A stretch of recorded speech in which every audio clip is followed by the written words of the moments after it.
principle that means it's the theory of divine emanations. Jesus believed that the great first cause of the universe was known as the Father.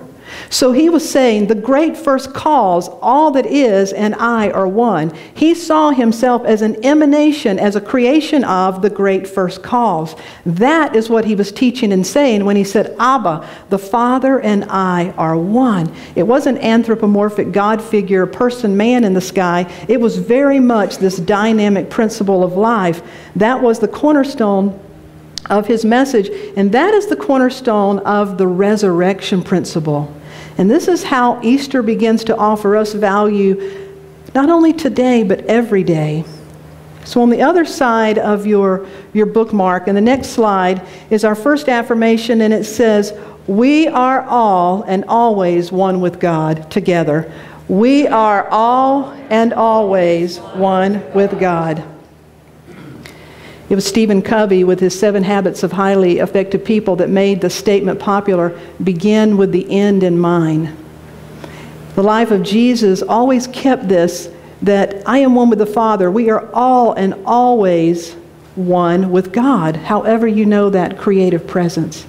And when we begin to really embody this, what it means is that you can never ever be cut off from your source. Therefore, you can never be out of reach from any resource that you need.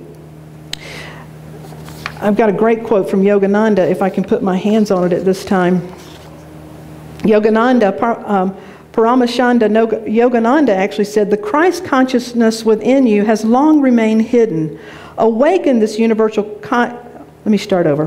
The Christ consciousness within you has long remained hidden. Awaken this universal Christ by daily, deep meditation and resurrect yourself from the tomb of ignorance, the tomb of unconsciousness. Yogananda, the Hindu tradition, was talking about this Christ presence and our need to resurrect it. The first way we resurrect it is by meditating and embodying this in our life, that I am always one with God. So the next step, if we are always one with God, Thomas Fuller said, it's better to have your gold in your hands or your God in your hands than locked in your heart. Now, wouldn't you rather have the gifts of your being at your disposal in your hands than locked away inside of you? Absolutely we would. Proverbs 25:2 said, it is the glory of God to conceal a thing, the honor of men to search it out.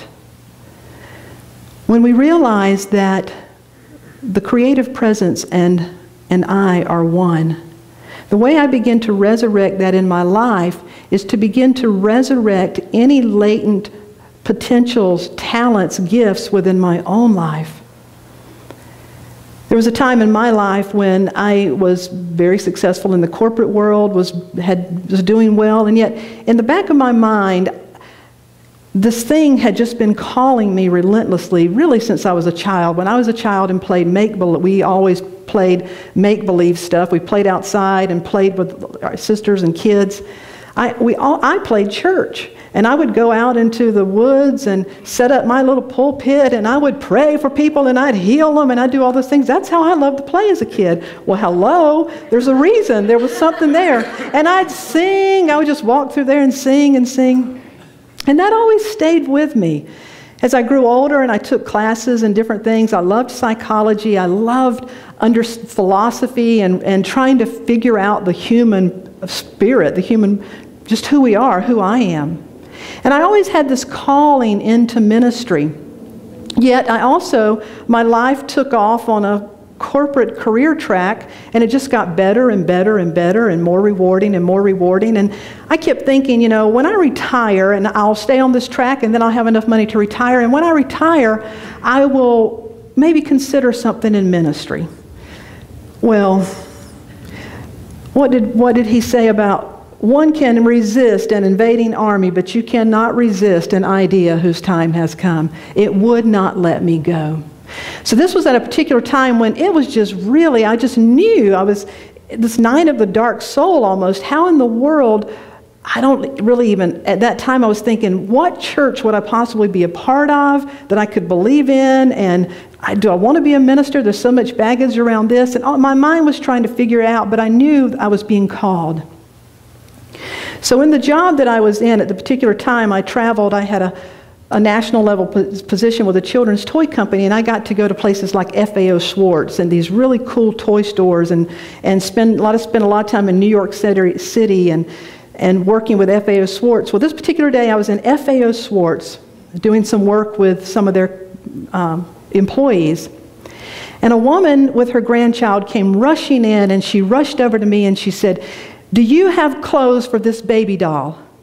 And before I could even say, "I'm a representative from so-and-so company," and redirect her, she launched into a story. And it was one of those stories where I knew I just needed to be present because she started crying. So with this beautiful little curly-haired, probably 4 or 5-year-old girl standing there, grandmother said, "You have to find some clothes for this doll." She said, "I have collected Madame Alexander dolls since I was a child, and I have a curio case filled with some of the most valuable dolls that you can imagine.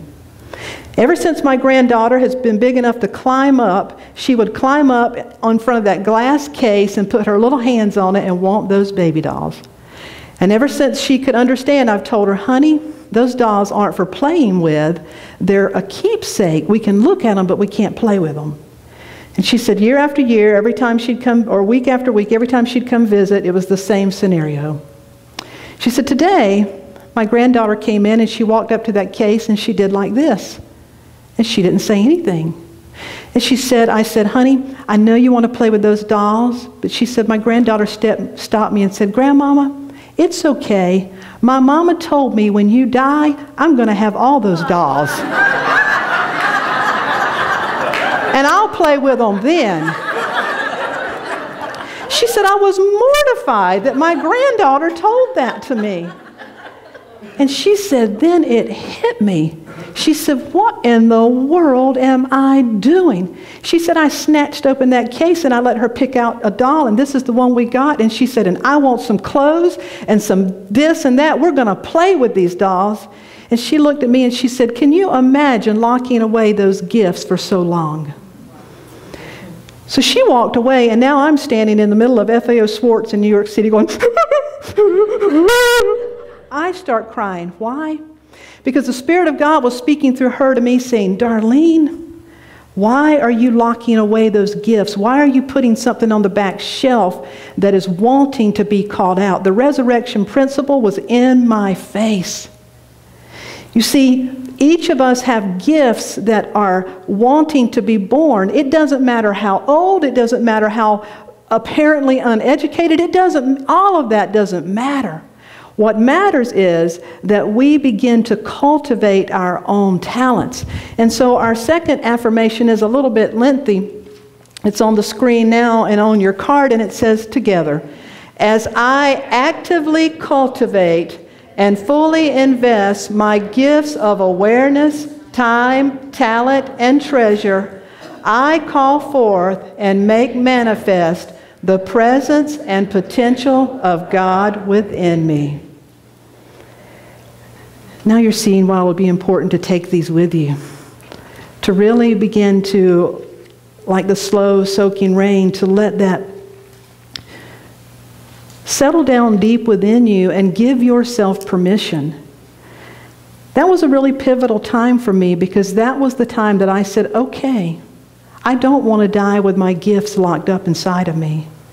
And you see, my cultivating and sharing my gifts, maybe it adds some value to you, but what it is about more than anything, it is about me cultivating the gold of my being. As we cultivate the gifts of our soul, we're cultivating the gold of our soul. That's what the great alchemist teachings were about, to cultivate that which is not yet refined within you. Bring it out and work with it until you can refine it, just like these beautiful musicians have done. They've cultivated and worked with a craft until music now plays through them. They're not worrying about trying to remember A, B, C, D, E, F, G, whatever. Music is playing them. The God of our being would like to play through us. to use us, to be present through us.